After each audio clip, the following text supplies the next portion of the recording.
Felipe G. Martins, considerado hoje um dos homens mais resilientes do país. Tem meu respeito, o respeito dos brasileiros.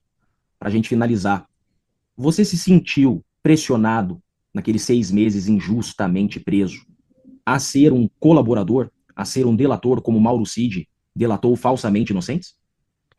Sem dúvida, doutor. Assim, eu nunca cogitei essa possibilidade, inclusive deixei claro em correspondências, em comunicados que acabaram chegando à imprensa que essa possibilidade não existia. Eu jamais cometeria uma injustiça contra inocentes para me livrar da injustiça que eu estava sofrendo. Essa é uma lição, inclusive, que alguém que soubesse que Santo Tomás de Aquino é da Idade Média e não do Iluminismo saberia que foi uma lição que a gente recebeu do grande Sócrates. Eu faço menção a isso de forma explícita, mas sim, havia, por exemplo, tão logo fui preso, sai uma reportagem na revista Veja dizendo que eu era o próximo alvo, a próxima pessoa na lista de delações esperadas. Pouco tempo depois, de forma totalmente antiética, antiprofissional, é vazado com uma tentativa de ameaçar a minha esposa de prisão, um documento para Veja, tentando atribuir a ela uma carta escrita por militares, supostamente escrita por militares, porque eu não tenho como confirmar se foi escrita ou não por eles. Ou seja, começa a haver todo tipo de pressão dessa natureza, por meio de advogados, inclusive com pessoas convidando os advogados para jantares, que eles não aceitaram, evidentemente, com todo tipo de pressão, além dos fatos que nós já relatamos ali.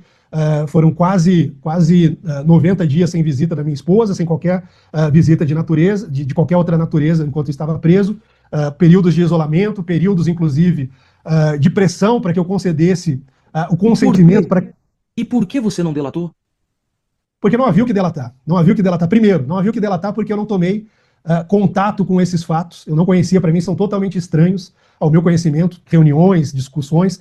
E segundo, porque tudo que eu testemunhei naquele período, tudo que eu testemunhei, por exemplo, nas conversas que eu tive com o presidente Jair Bolsonaro, foi um homem preocupado com o país, um homem que estava preocupado com o que podia acontecer diante daquela situação, preocupado, inclusive, com a ebulição social que poderia vir da forma como as coisas estavam ocorrendo naquele momento. Eu me recordo, inclusive, que o presidente expressando preocupação, ele se lembrou do seguinte fato: em 2014, a presidente Dilma Rousseff é reeleita e uma semana depois tem início as manifestações que acabam no impeachment dela.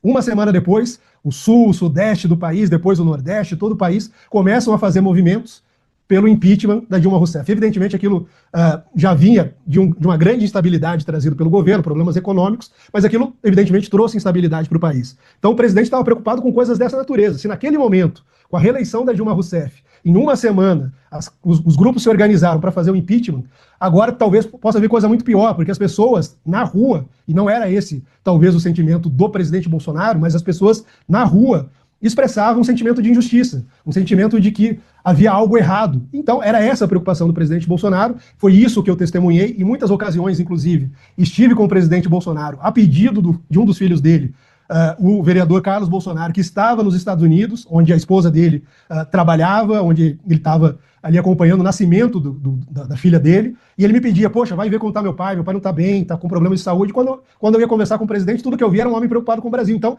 jamais eu me dignaria a falar mentiras contra um homem que eu jamais vi fazer coisa errada, que teve a vida toda revirada, processo após processo tem sido engavetado, tem sido arquivado porque não encontram nada. Então, jamais me dignaria a fazer isso. E deixei de forma muito clara. Não delatei, não irei delatar e não fiz isso porque não há o que delatar. E eu não falarei mentiras, não falarei nada que possa causar injustiça ao presidente, a outras pessoas, a quem quer que seja. Eu preferia como prefiro até hoje, sofrer uma injustiça do que ser injusto com outra pessoa. Porque é isso que importa. Eu não respondo apenas à minha consciência, respondo também a Deus e sei que prestarei conta dessas coisas.